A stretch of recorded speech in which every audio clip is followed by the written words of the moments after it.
Hello, observation and assessment. This is your week 6 explanation. This will take us through next Friday, October 2nd. So we're going to be switching to looking at work samples and looking at emergent literacy development. We're still going over SLOs 2 through 4. There is a reading quiz over chapters 8 and 9. And then we're going to be looking at work samples. And then we have our last NACE reflection over standard 3 about assessment partnerships. So work sample content, this is the basics of work samples. And what work samples are, they are samples of their work. You can take up their drawings that they make, their paints that they make. You can take a picture of their block structures. You can take pictures of them climbing. You can do audio recordings. You can do video recordings as well. This is one over using conversation to assess children's knowledge, and here's one over the basics of it. A lot of times work samples you can pick as well as the child can choose when we talk about portfolios next week and how to use those. Here's the chapter 8 PowerPoint for the quiz. It's going to be over spoken language, and so you're going to learn how language develops. And really, when we talk about oral language, reading and writing, they're on a continuum. Learning to talk and listening are the prerequisite and foundational skills for learning to read and write. And so then we're going to be looking at chapter 9, which is emergent writing and reading skills. And these develop at the same time. And so scribbles can be drawings and writings in 2-year-olds. And how does something that starts on the same path diverge into writing and art?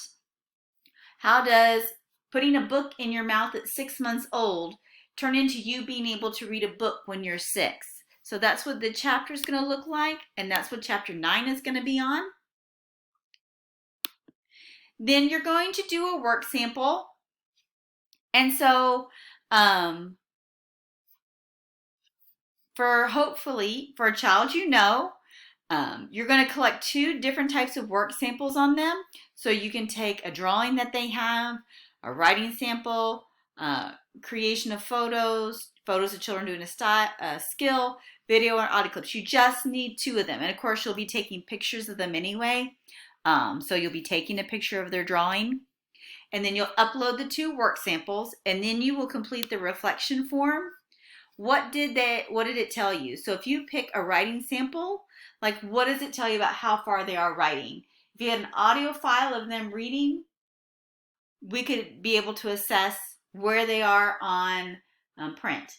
For example, if I had a picture of a child who had a book upside down, I would realize that they haven't started understanding the concepts of print, that you hold a book a right way and it goes from left to right. There are some things that you can tell from a photo with reading.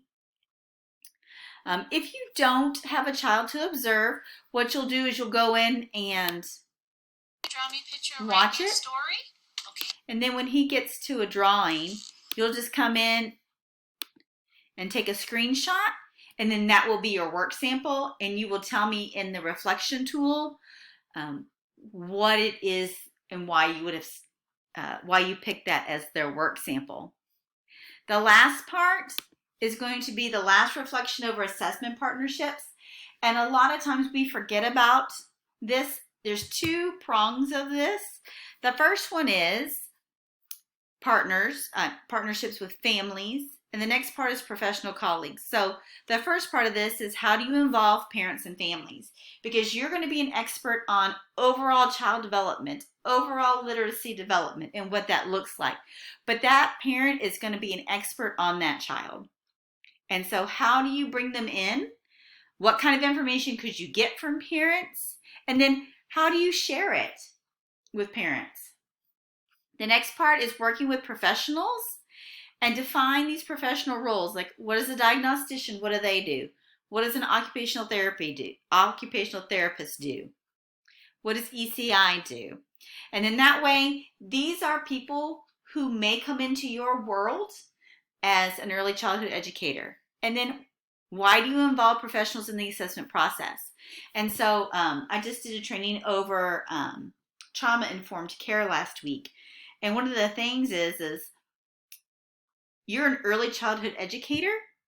You are not a licensed counselor. And so there's only so much you can do. Your skill set really focuses on that academic, that play environment.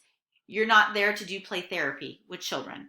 You may give them toys and they may process what's going on in their lives in the pretend center, but you can't make those recommendations to parents. So how do you bring them into this?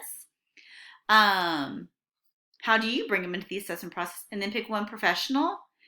And how do you work with them afterwards? So let's say that you have ECI come in and then you have a physical therapist who comes to your classroom once a week. How do you work with them? So just put some ideas out there about that. And that will be our last reflection over Standard 3 about observing, assessing, and documenting children.